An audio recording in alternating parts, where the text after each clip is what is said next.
अच्छा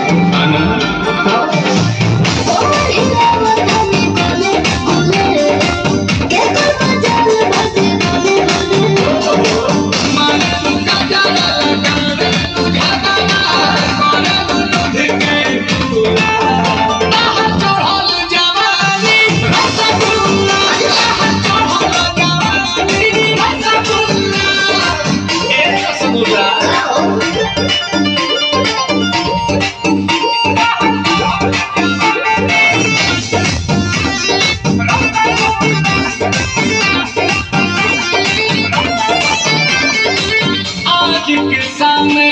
तोहर हिना में होई के आइला हम बानी जइबू कहीं आइबू यहीं लिख के ले लानी साथ तारे हरना जी हरे तू ही एगो सली बड़ू भकिया हो तके कला से करो मजकिया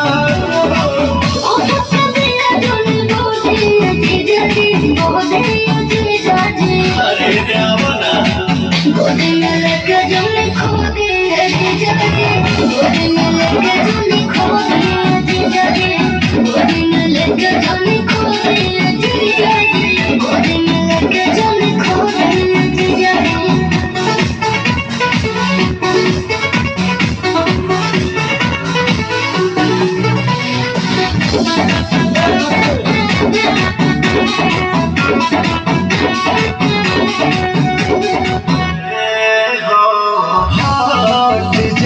गोरा में से भाग जाइबू का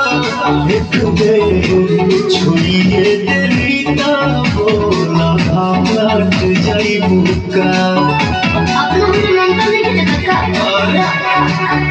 हरे नारे जीजा अभी हम बता पाने दे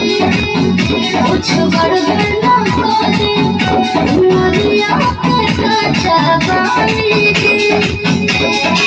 ये चली काल वाला गोदी जीजा जी गोदी में लेके जाने गोदी जीजा जी गोदी में लेके जाने गोदी में लेके